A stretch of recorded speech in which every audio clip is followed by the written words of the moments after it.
কুতিবা আলাইকুমুস সিয়াম, তোমাদের উপরে সিয়াম ফরজ করে দেওয়া হয়েছে। তাহলে আসন্ন রমজানুল মুবারকে যে আমরা সিয়াম পালন করব, এটা নফল সুন্নত না ফরজ? সিয়াম কাকে বলে? সুবে সাদিক থেকে নিয়ে সূর্য অস্ত যাওয়ার আগ পর্যন্ত সকল প্রকারের খাবার দাবার, পানাহার এবং সেন্সিবল ওয়ার্ক ইংরেজিতে বলে, অর্থাৎ সেক্সুয়াল যে বিষয়গুলি, যৌনাঙ্গর যে বিষয়গুলি, এই সমস্ত কাজকর্ম থেকে বিরত রাখা। যে ব্যক্তি বিরত থাকবে, আল্লাহ রাব্বুল আলামিন যেইভাবে ময়লা আবর্জনায় আগুন লাগাইলে ওইটা একেবারে জেলে পুড়ে ছাই হয়ে যায়, 1 মাসের সিয়াম পালন করার বিনিময়ে আল্লাহ তার বান্দাবান্দির সব গুনাহের ময়লা জ্বালিয়ে পুড়িয়ে ছাই করে দেন। ও আমার নবী, আমার পক্ষ থেকে আমার বান্দা বান্দিদেরকে জানিয়ে দিন, সিয়াম আমার জন্য, রোজা আমার জন্য, আর এর বদলা আমি নিজে আল্লাহ তাআলা প্রদান করব। আমার নামাজ, আমার কুরবানি, আমার হায়াত, আমার মৃত্যু, এক কথায় যাবতীয় সমস্ত কর্মকাণ্ড লিল্লাহি রাব্বিল আলামিন, একমাত্র কার জন্য? আল্লাহর জন্য। আসসালামু আলাইকুম ওয়া রাহমাতুল্লাহি ওয়া বারাকাতুহু। نحمده ونستعينه ونستغفره ونؤمن به ونتوكل عليه ونعوذ بالله من شرور أنفسنا ومن سيئات أعمالنا. من يهده الله فلا مضل له ومن يضلله فلا هادي له. ونشهد أن لا إله إلا الله وحده لا شريك له. ونشهد أن سيدنا وحبيبنا ومولانا محمدا عبده ورسوله الذي أرسله بالحق بشيرا ونذيرا وداعيا إلى الله بإذنه وسراجا منيرا. فقد قال الله تعالى في كلامه المجيد والفرقانه الحميد: أعوذ بالله من الشيطان الرجيم. بسم الله الرحمن الرحيم. يا أيها الذين آمنوا كتب عليكم الصيام كما كتب على الذين من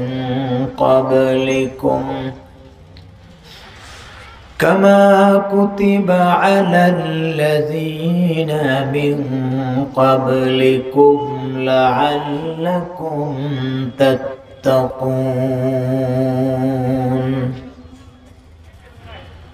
وقال النبي صلى الله عليه وسلم: للصائم فرحتان: فرحة عند فطره وفرحة عند لقاء ربه.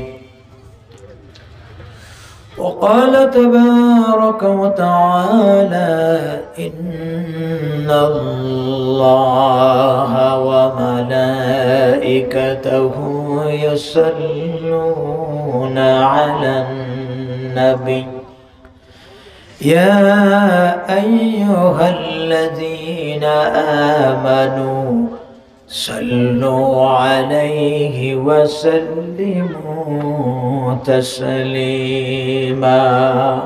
সকল বন্ধুগণ, খুব মনোযোগ সহকারে মহব্বতের সহিত দুরূদ শরীফ পড়েন। আল্লাহুম্মা সাল্লি আলা সাইয়্যিদিনা মাওলানা মুহাম্মদ ওয়া আলা আলি সাইয়্যিদিনা মাওলানা মুহাম্মদ।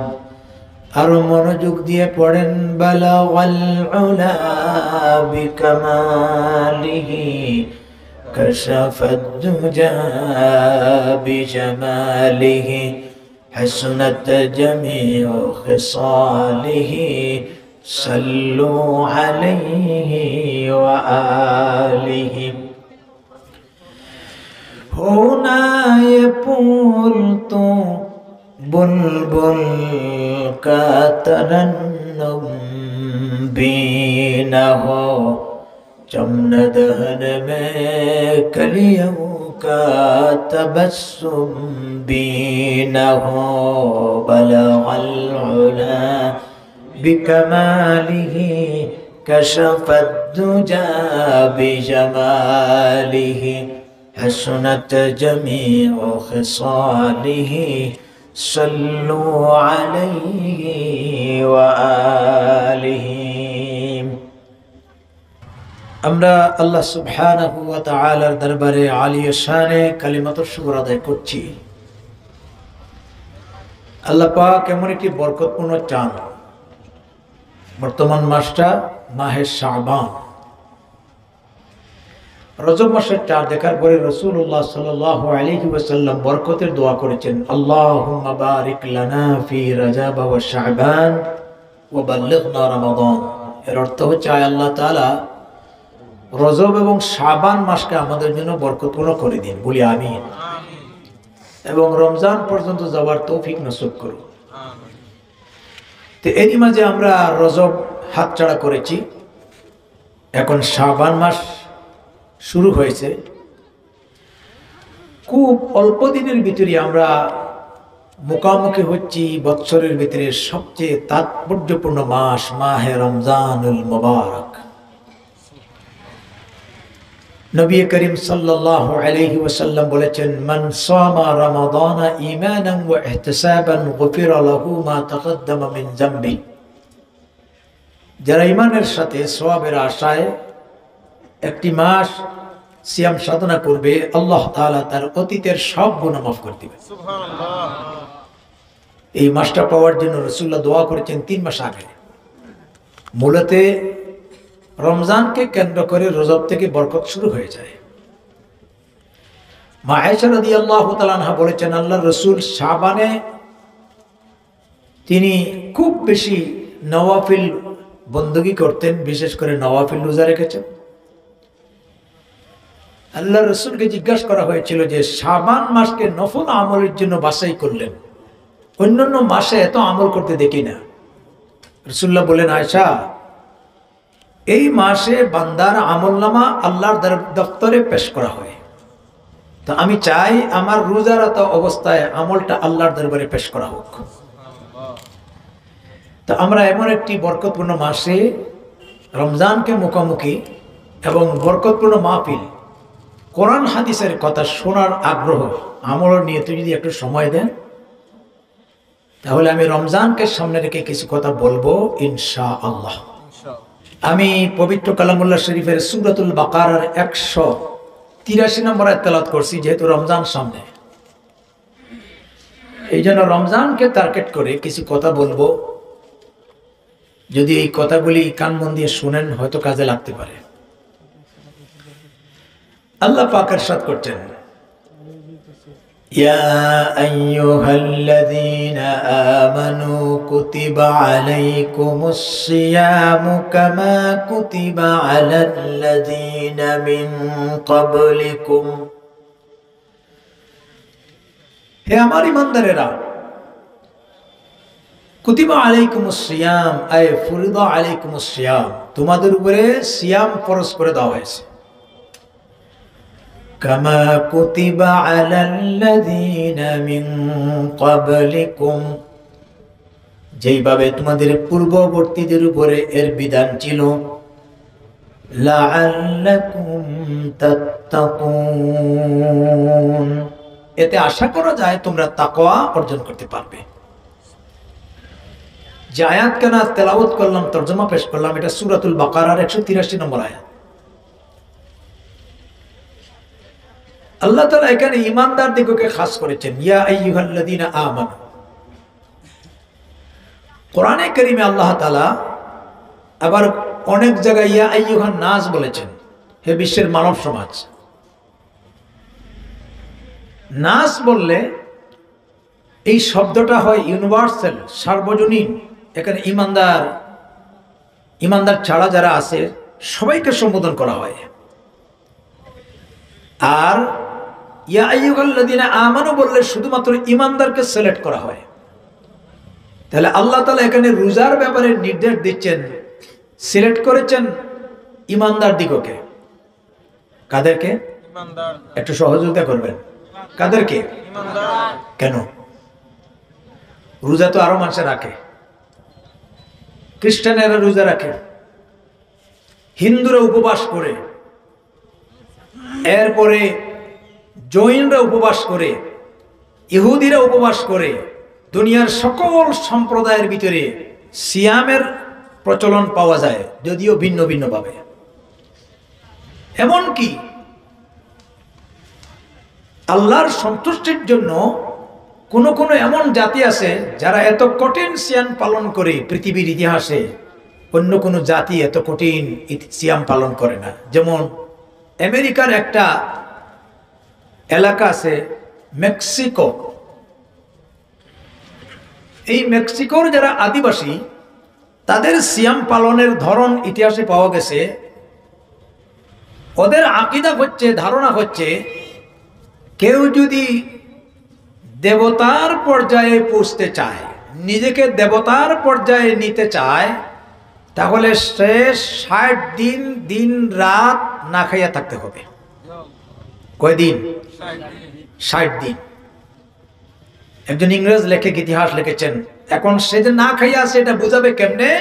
তার জিহ্বার মাথায় একটা লোহা ঢুকিয়ে রাখে, প্যারাক ঢুকিয়ে রাখে, আর মানুষে বুঝে যে এই লোকটা কঠিন সাধনা করছে। যদি লাগাতার দিন এবং রাত্রি 60 দিন পর্যন্ত অনাহারে থাকতে পারে, তাহলে 60 দিনের পরে সে দেবতার পর্যায়ে পৌঁছতে পারে। আর যদি 59 দিন পর্যন্ত সে থাকতে পারে না, তাহলে আগামী বছর সে আবার কঠিন সাধনা করতে হবে। তাহলে চিন্তা করেন এই জাতি কত কঠিন সাধনা করে। তো আল্লাহ তাআলা এখানে সিয়ামের ব্যাপারে ইমানদারকে সিলেক্ট করেছেন কেন, এই কথাটা বোঝানোর জন্য বলছি। মুফাসসিরিনে কেরাম লিখেছেন,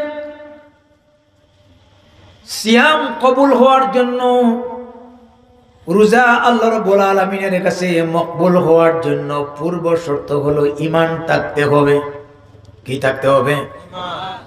মূলে যদি ঈমান না থাকে, যত কঠিন সাধনা করুক না কেন, এই সমস্ত সাধনা আর মহান আল্লাহ রাব্বুল আলামিনের কাছে কোনো দাম নাই। কথা ঠিক কিনা?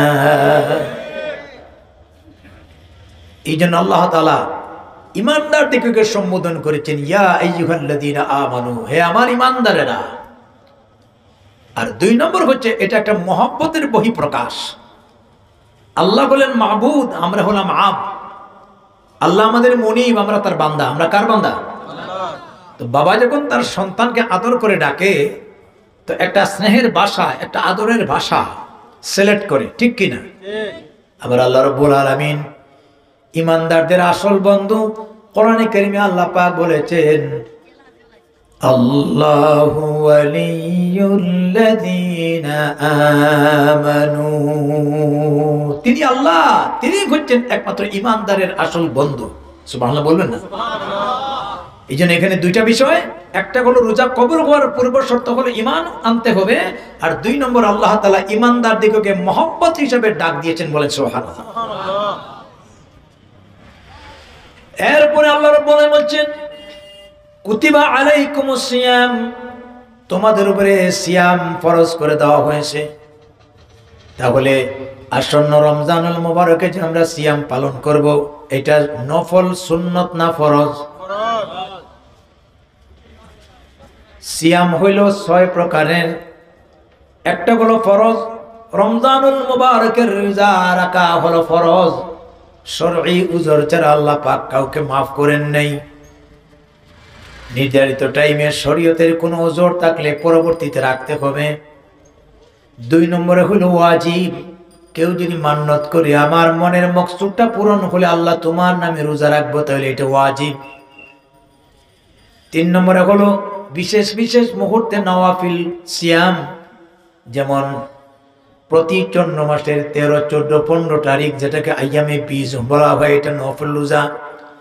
74 নম্বর হলো সুন্নত রোজা, বিশেষ বিশেষ দিনে বিশ্ব নবী মুহাম্মদ রাসূলুল্লাহ সাল্লাল্লাহু আলাইহি ওয়াসাল্লাম রেখেছেন, যেমন আশুরার রোজা। 5 নম্বর রোজা হলো মকরু রোজা, মাঝখানে বিরতি ছাড়া ধারাবাহিক রোজা রাখা। আর 6 নম্বর হলো হারাম রোজা। কেউ যদি সারা বছর রোজা রাখতে চায় সে রোজা রাখতে পারবে, কিন্তু বছরের ভিতরে 5টা দিন রোজা রাখা হারাম। কয়টা দিন? আইয়ামে তাশরিকের 3 দিন আর 2 ঈদের 2 দিন। এখন যদি কেউ মনে করে যে কোরবানির ঈদ মানুষ জনমের মতো খায়, আমি রোজা রাখবো, দুনিয়ার সব মুফতিয়ানে কেরাম বলেছেন তার জন্য রোজা ভঙ্গ করা ওয়াজিব, কাফারা দেওয়া ওয়াজিব, তাওবা করা ওয়াজিব, কারণ এই দিন আল্লাহ দাওয়াত দিয়েছেন। তো এই 6 প্রকারের রোজার ভিতরে আল্লাহ পাক বলেছেন কুতিবা আলাইকুমুস সিয়াম, আয় ফরিদা আলাইকুমুস সিয়াম, রমজানের সিয়াম তোমাদের উপরে ফরজ করে দেওয়া হয়েছে। সুবহানাল্লাহ। সিয়াম কাকে বলে? কোরআনের ভাষায় সিয়াম, আরেক ভাষায় রমজান, আর আমরা বলি রোজা। রোজা ফার্সি শব্দ। রোজার শব্দের অর্থ হচ্ছে উপবাস থাকা, সিয়াম শব্দের অর্থ হচ্ছে বিরত থাকা, আর রমজান রমজান শব্দ থেকে উৎপত্তি, এর অর্থ হচ্ছে জ্বালিয়ে পুড়িয়ে ছাই করে দেওয়া। তো 3 ভাষায় একই কথা। সিয়াম কাকে বলে? সুবে সাদিক থেকে নিয়ে সূর্য অস্ত যাওয়ার আগ পর্যন্ত সকল প্রকারের খাবার দাবার, পানাহার এবং সেন্সিবল ওয়ার্ক ইংরেজিতে বলে, অর্থাৎ সেক্সুয়াল যে বিষয়গুলি, যৌনাঙ্গর যে বিষয়গুলি, এই সমস্ত কাজকর্ম থেকে বিরত রাখা। যে ব্যক্তি বিরত থাকবে, আল্লাহ রাব্বুল আলামিন যেইভাবে ময়লা আবর্জনায় আগুন লাগাইলে ওইটা একেবারে জেলে পুড়ে ছাই হয়ে যায়, 1 মাসের সিয়াম পালন করার বিনিময়ে আল্লাহ তার বান্দাবান্দির সব গুনাহের ময়লা জ্বালিয়ে পুড়িয়ে ছাই করে দেন। সুবহানাল্লাহ। তো আল্লাহ পাক এই সিয়াম আমাদের উপরে ফরজ করে দিয়েছেন, বলেন আলহামদুলিল্লাহ। সামনে যে রমজান আসতেছে, আমরা খুশি না বেজার? কেউ কেউ তো এখন থেকে টেনশনে পড়ে গেছে, ইয়া আল্লাহ এই গরমের মাঝে কেমনে রোজা রাখবো, আছে কি নাই? মুমিনদের জন্য এগুলো কিছুই না, নাথিং। এরপরে আল্লাহ রাব্বুল আলামিন সিয়াম ফরজের বিধান নির্দেশ প্রদান করার পরে আল্লাহ পাক আরেকটা কথা বলেছেন। আল্লাহ পাক বলেছেন কামা কুতিবা আলাল্লাযিনা মিন ক্বাবলিকুম, ও আমার ইমানদারেরা, তোমরা মনে করতে পারো একটা মাস সারাদিন না খায়া থাকা থেকে এই নির্দেশটা আল্লাহ আমাদের দিলেন, অর্ডিন্যান্স আমাদের উপরে কেন চাপাইয়া দিলেন? আল্লাহ বুঝাইতে চান না এটা নতুন কোনো আইন না। এর আগে এই পৃথিবীতে যারা এসেছিলেন তাদের উপরেও সিয়ামের বিধান ছিল। কামা কুতিবা আলাল্লাযিনা মিন ক্বাবলিকুম তাফসীরে আল্লামা আহমদ আলী লাহুরি রাহমাতুল্লাহ আলাইহি তাফসীরে আহমদীতে তিনি লেখেন, হযরত আদম আলাইহিস সালাতু ওয়াস সালাম থেকে নিয়ে এই পৃথিবীতে যত আম্বিয়া আলাইহিমুস সালাতু ওয়াস সালাম এসেছেন, শেষ পর্যন্ত বিশ্ব নবী মুহাম্মদ রাসূলুল্লাহ সাল্লাল্লাহু আলাইহি ওয়াসাল্লামের উম্মত পর্যন্ত সকল যুগে সকল নবী এবং তাদের উম্মতের উপরে রোজার বিধান দিয়েছিলেন। তবে আমাদের বিধান আর অন্যদের বিধান একটু ডে নাইট ডিফারেন্স। তো অন্যান্য নবীদের সিয়ামের বিধান কেমন ছিল? হযরত আদম আলাইহিস সালাতু ওয়াস সালাম প্রতি চন্দ্র মাসের 13, 14, 15 এই 3টা দিন রোজা রাখতেন। এই 3 দিন আমাদের জন্য নফল, যেটাকে আইয়ামে বীজ বলা হয়। রমজানের রোজা আসার আগে রাসূলুল্লাহ সাল্লাল্লাহু আলাইহি ওয়াসাল্লাম এই 3টা রোজা খুবই আগ্রহের সহিত পালন করতেন। মূসা আলাইহিস সালাতু ওয়াস সালাম আল্লাহ পাকের সঙ্গে তাওরাত লাভ করার জন্য কোন তুর পর্বতে গিয়েছিলেন। তো আল্লাহ পাক তার আসমানি কিতাব নাজিল করলেন তাওরাত শরীফ। তিনি শুকরিয়াতান 40 দিন একাধারে রোজা রাখলেন, বলেন সুবহানাল্লাহ। সুবহানাল্লাহ। ঈসা আলাইহিস সালাতু ওয়াস সালামের উপরে এইভাবে বৎসরের ভিতরে 40 দিন রোজার বিধান ছিল, কিন্তু ঈসাই গোষ্ঠীরা শরীয়তকে বাড়াবাড়ি করলো, কমাকমি করলো। যদি শীতের মৌসুমে রোজা পড়তো তাহলে তারা অর্ধ করে দিত, গরমের দিনে রোজা পড়লে তারা শীতের দিনে নিয়ে যেত, মন গড়া করত। যেভাবে ঈসা আলাইহিস সালাতু ওয়াস সালামকে আল্লাহ পাক নবী হিসেবে নাজিল করেছেন, তারা বাড়াবাড়ি করেছে সন অফ দা গড, তিনি আল্লাহর পুত্র। নাউজুবিল্লাহ, নাউজুবিল্লাহ বলেন। হযরতে দাউদ আলাইহিস সালাতু ওয়াস সালামের রোজার ধরনটা ছিল আরো বড় সুন্দর। তিনি বৎসরে 6 মাস রোজা রাখতেন, 6 মাস রোজা ছাড়া থাকতেন। আশ্চর্য লাগতে পারে যে 6 মাস না খাইয়া কেমনে থাকেন।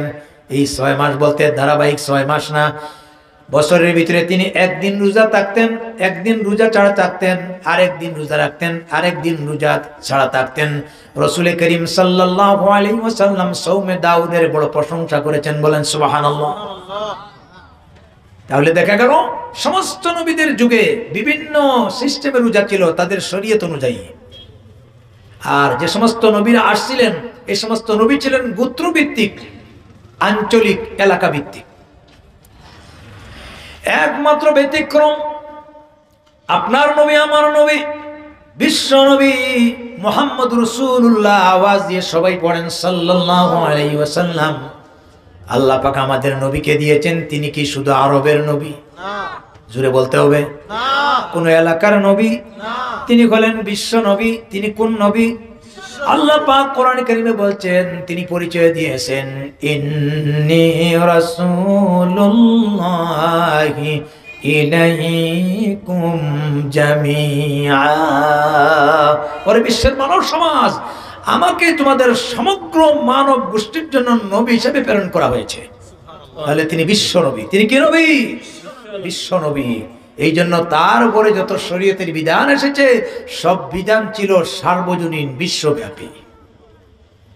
এবং আল্লাহ তাআলা আমাদের নবীর উপরে যে দ্বীন দিয়েছেন ইসলাম, এটা ছিল complete and code of life, পরিপূর্ণ। আকমালতু লাকুম দীনাকুম ওয়া আতমামতু আলাইকুম নি'মাতি। এই জন্য আল্লাহ তাআলা আমাদের উপরে যে সিয়ামের বিধান দিলেন, এটা 1 মাস ধারাবাহিক। 11 মাস খাবার দাবার করো, কুলু ওয়াশরাবু, খাও, পান করো, ড্রিঙ্ক করো, ইন করো, কোনো অসুবিধা নাই। কিন্তু রমজান যখন আসবে, চাঁদ যখন আকাশে উদয় হবে, এই একটা মাস দিনের বেলায় শুভে সাদিক থেকে নিয়ে সূর্য অস্ত যাওয়ার আগ পর্যন্ত খাবার দাবার পানাহার থেকে বিরত থাকো। রাসূল করিম সাল্লাল্লাহু আলাইহি ওয়াসাল্লাম তিনি বলেছেন আল্লাহ রাসূল বলেছেন, রাগিমা আনফুন, রাগিমা আনফুন, রাগিমা আনফুন। ওই সমস্ত মানব মণ্ডলীর নাক মুখ ধুলোমলিন হোক, ধুলোমলিন হোক, ধুলোমলিন হোক। কিলা ইয়া রাসূলুল্লাহ, ওরে আল্লাহর নবী, কার ব্যাপারে আপনি বদদুয়া করলেন? নবীজি বললেন, যারা সারা বছরের ভিতরে রমজানের মতো এই দৌলতপূর্ণ মাস পাওয়ার পরে রোজা রেখে তার জিন্দেগির গুনাহ মাফ করাতে পারে না, সেই ব্যক্তির জন্য বদদুয়া করা হয়েছে। এই জন্য বদদুয়া থেকে বাঁচতে গেলে আর রমজানে আল্লাহর সান্নিধ্য লাভ করতে গেলে প্রত্যেকটা মুমিন ইমানদার, নারী হোক পুরুষ হোক, প্রাপ্ত বয়স্ক থেকে নিয়ে মৃত্যুর আগ পর্যন্ত সবাইকে বাধ্যতামূলক রোজা রাখতে হবে, ঠিক কিনা? আর এই রোজা রাখলে আপনারা কি? আল্লাহ তাআলা বলেছেন, আল্লাহ রাসূল বলেছেন, রোজার মাধ্যমে বান্দাবান্দির পিছনের আল্লাহ পাক 11 মাসের গুনাহ মাফ করে দেবেন। সুবহানাল্লাহ। সামনেই রমজান আসতেছে, রমজানের জন্য আমরা প্রস্তুতি গ্রহণ করতে পারবো ইনশাআল্লাহ। প্রিপারেশন অফ রমাদান, রমজানের প্রস্তুতি।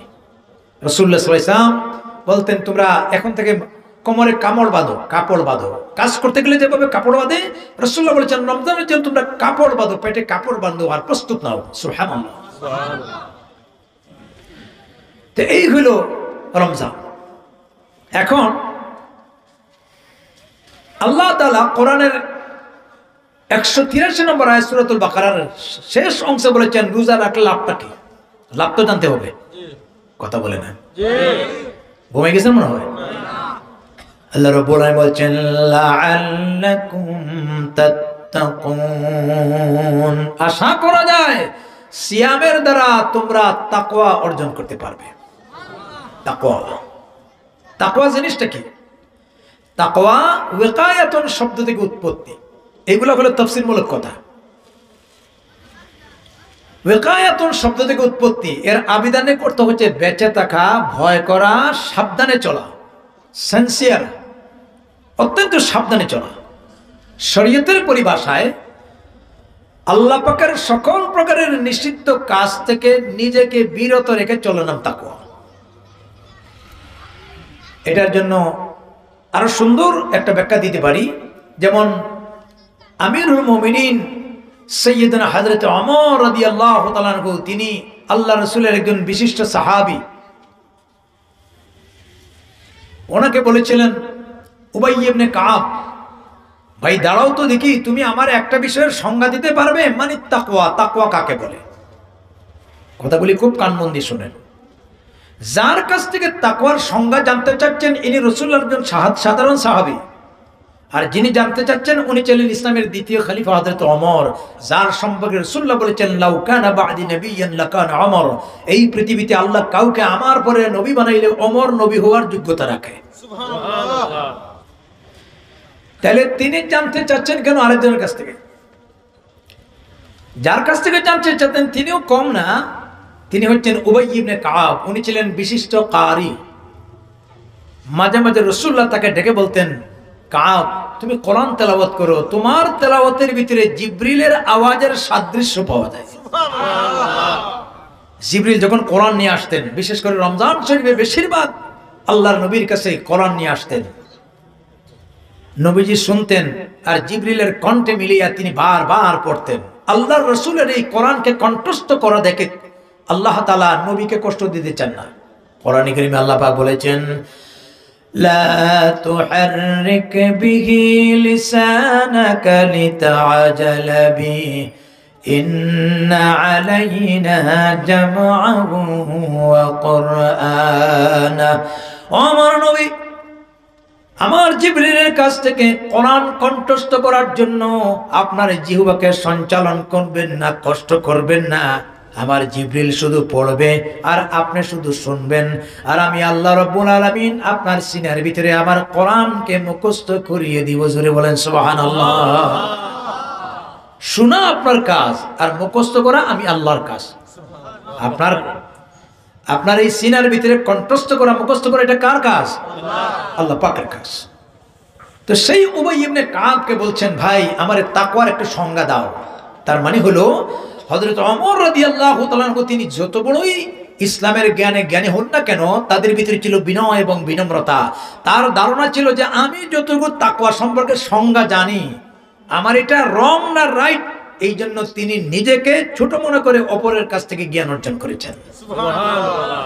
দেখছেন সাহাবা ইকরামের আমল, নিজেরে ছোট মনে করতেন আর অন্যদেরকে বড় মনে করতেন। মান তাওয়াযা লিল্লাহ রাফাআহুল্লাহ, যার মধ্যে বিনয় আছে, বিনম্রতা আছে, নিজেকে ছোট মনে করে আল্লাহ তার মর্যাদা আকাশ তুমি বাড়াইয়া দেন। সুবহানাল্লাহ। আর যে মনে করে আমার সাইদের কে আছে, ওনারে আল্লাহ তাআলা ফুটবল বানায়। ফুটবল কি বানায়?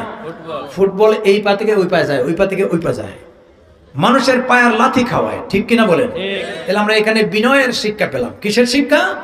বিনয়ের শিক্ষা। কারণ আপনি যত জানবেন, একটা জিনিস মনে করবেন, যত লেখাপড়া করবেন আপনি দেখবেন আমি কিছুই জানি না, আমার জানার আরো দরকার আছে।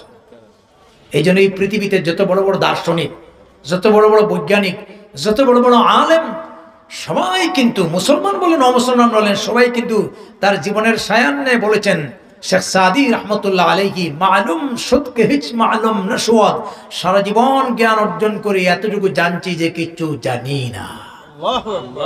আর আমরা সুযোগ পাইলে মন্তব্য করি সে কি আর জানে, আছে কি নাই? হযরত ওমর রাদিয়াল্লাহু তাআলা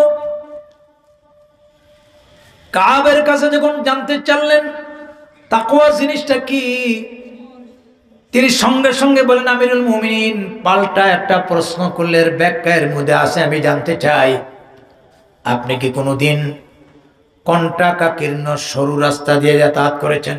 এর মানে হলো যে রাস্তাটা খুবই সরু, ডানে বামে লম্বা লম্বা কাটা কাটাযুক্ত রাস্তা দিয়া আপনি কোনোদিন যাতায়াত করেছেন? আমিরুল মুমিনিন বললেন, অবশ্যই আমি এই জাতীয় রাস্তা দিয়া বহুবার যাতায়াত করেছি। জিজ্ঞাসা করলেন, কেমনে যাতায়াত করেছেন? বলে, আমি কাপড় চোপড়কে খুব সাবধানতা অবলম্বন করেছি যাতে আমার শরীরকে কাটা থেকে রক্ষা করা যায় আর নির্বিঘ্নে গন্তব্যস্থানে পৌঁছা যায়। কাব বললেন, ভাই ওমর, এরই নাম হচ্ছে তাকওয়া। আওয়াজ দিয়ে বলেন সুবহানাল্লাহ। তাহলে এখানে কাটা দিয়া কি বুঝিয়েছেন? আমরা চোখ খুললেই কাটার মতো ময়লা দেখি, নাফরমানি দেখি, আছে কি নাই? কান দিয়ে যা শুনি, ভালো জিনিস শোনার কোনো সুযোগ আছে? সামনে আগাইলেই গুনাহের কাজ ছাড়া দেখি না। এই জন্য খালি খাবার দাবার থেকে মুক্ত থাকার নাম রোজা না। আল্লাহ রাসূল বলেছেন, চোখেরও রোজা আছে, কানেরও রোজা আছে, দিলেরও রোজা আছে। চক্ষুর রোজা হচ্ছে সব অন্যায় থেকে নিজের চক্ষুকে বিরত রাখা, হেফাজত রাখা। কানের রোজা হচ্ছে অশ্লীল বা আয়াপনা, গান বাজনা থেকে নিজেকে বিরত রাখা। অন্তরের রোজা হচ্ছে দুনিয়ার লাভ লালসা থেকে পরকালমুখী হয়ে আল্লাহর সান্নিধ্য লাভ করা, যে আমার রোজা রাখছি আল্লাহর জন্য, এই ফিলিংস তৈরি করা, এগুলোর নাম হলো রোজা। আপনি রোজা রেখে যদি আপনার কানকে হেফাজত না করতে পারেন, চক্ষুকে হেফাজত না করতে পারেন, অন্তরকে হেফাজত না করতে পারেন, তাহলে রোজার শরীয়তের বিধান হবে ঠিক, কিন্তু কোয়ালিটি সম্পন্ন যে রোজার, সেই রোজার সওয়াব পাবেন না। বহু মানুষ আছে রোজার দিন রোজা রাখছে, ভালো লাগে না, তাহলে বলে একটা গান শুনি, আছে কি নেই? রোজাও রাখছে, গানও শুনে, ভালো লাগে না, একটু ইয়ারফোন লাগাই, একটু টিভি দেখি না। অন্ততপক্ষে সারা বছর আপনি কাজ করছেন, একটা মাস আপনাকে টিভির পর্দা থেকে চক্ষু অন্যমুখী রাখতে হবে। আপনার মোবাইলের গান আর বিভিন্ন ধরনের অপসংস্কৃতি থেকে আপনার কানকে হেফাজত করতে হবে, আপনার অন্তরকে হেফাজত করতে হবে। অন্ততপক্ষে একটা মাস পারবো তো ইনশাআল্লাহ? তাইলে এই রোজাটা কোয়ালিটি সম্পন্ন রোজা হবে। আল্লাহ রাসূল বলেছেন, মান লাম ইয়াদা কাওলা যুর ওয়াল আমালু বিহি ফালাইসা লাহু লিল্লাহি হাজাতুন আও ইয়াদা তাআমাহু ওয়া শারাবাহু। রাসূলুল্লাহ বলেছেন, যে রোজা রাখে তার কর্মকাণ্ডকে মিথ্যা থেকে, অন্যায় কাজ থেকে বিরত রাখতে পারলো না, এই রোজা রেখে কষ্ট করে আল্লাহর কোনো দরকার নাই। আল্লাহু আকবার বলেন। আপনি রোজা রাখছেন কার জন্য? আল্লাহর জন্য। তা আপনি রোজা যদি কোনো কোয়ালিটি না থাকে, আপনি আনা খাইয়া থেকে আল্লাহর কাছে কি চান? আল্লাহর সন্তুষ্টি পাবেন না। এই জন্য আমি এই কথাগুলি আমলে নিতে পারবো তো ইনশাআল্লাহ? আওয়াজ দিয়ে বলেন। তো রোজায় মানুষকে তাকওয়াশীল বানায়, আর তাকওয়া এটি হচ্ছে মুমিনদের সর্বোচ্চ কোয়ালিটি। বারবার আল্লাহ তাআলা কোরআনে বলছেন, ইয়া আইয়ুহান নাসু তাকু, এই বিশ্বের মানব সমাজ আল্লাহকে ভয় করো। ইয়া আইয়ুহাল্লাযীনা আমাত্তাকুল্লাহ, আল্লাহকে ভয় করো, হাক্কা তুকাতিহি, যেভাবে ভয় করা উচিত। কারণ এই কোয়ালিটি মানুষের অন্তরে যদি সৃষ্টি হয়ে যায়, ইহকালীন জগতে সকল প্রকারের গুনাহের কাছ থেকে বাঁচা তার জন্য সহজ হয়ে যায়। সুবহানাল্লাহ। এই গুণ অর্জন করেছিলেন সাহাবায়ে কেরাম। এই জন্য তাদের মর্যাদা নবীদের পরে। সারা পৃথিবীর ইমানদারকে যদি এক পাল্লায় রাখা হয়, আর রাসূলুল্লাহর একজন আদনা সাহাবী যিনি আল্লাহর দ্বীন প্রতিষ্ঠা করার জন্য একটি ঘোড়া ব্যবহার করেছেন, ওই ঘোড়ার পায়ের তলার ধুলাও যদি আরেক পাল্লায় ওজন হয়, দুনিয়ার সব ইমানদারের চাইতে নবীর এক সাহাবীর ব্যবহৃত ঘোড়ার পায়ের ধুলারও মূল্য 1000 কোটি গুণ বেশি। সুবহানাল্লাহ। কারণ তাদের জীবন ছিল তাকওয়াশীল। তাদের জীবন কি ছিল? এবং আল্লাহ তাআলা তাদের অন্তরের এক্সরে করেছেন, রিপোর্ট দিয়েছেন কোরআনে। আমি যে কথাগুলি বলছি এগুলো পড়াশোনা করে বলছি, মুখস্থ না। আল্লাহ রাব্বুল আলামিন কোরআনে কারিমে বলছেন, উলাইকাল্লাযীনা ইমতাহানাল্লাহু কুলুবাহুম লিত্তাকওয়া। আমার এই সমস্ত নবীর সাহাবীদের অন্তরকে নিরীক্ষণ করেছি, পরীক্ষা করেছি। পরীক্ষা নিরীক্ষা করে রিপোর্ট হলো তাদের অন্তরের ভিতরে আল্লাহর তাকওয়া ছাড়া, ভয় ভীতি ছাড়া কিছুই ছিল না। সুবহানাল্লাহ। যার কারণে তারা খেলাফতের মসনদেও বসেছেন। কোটি কোটি বিলিয়ন বিলিয়ন দিনার দিরহাম তার হাতে আসছে, কিন্তু জানিয়া শুনিয়া কোটি কোটি টাকা তো আত্মসাৎ করে দূরের কথা, জনগণের একটা সামান্যতম সম্পদের প্রতিও তার কোনো লোভ লালসা করেন নাই। সুবহানাল্লাহ। আজকে দুর্নীতি আছে কি নেই? নাই? রোডের বদলা বাঁশ দেয়, আছে কি না? কি মিছা বলছি? জিনিসপত্রের দাম বাড়তেছে না কমতেছে? এই ইদানিং কি শুরু হয়েছে, এখন ইউক্রেন আর রাশিয়ার যুদ্ধ শুরু হয়েছে, এটারে লক্ষ্য করে কিছু লোক আগামী রমজানের জন্য পেঁয়াজ ডাল সবগুলাকে গুদামজাত করতেছে যাতে বেশি বাড়তি লাভ করতে পারে। নাউজুবিল্লাহ, কত বড় কাজ!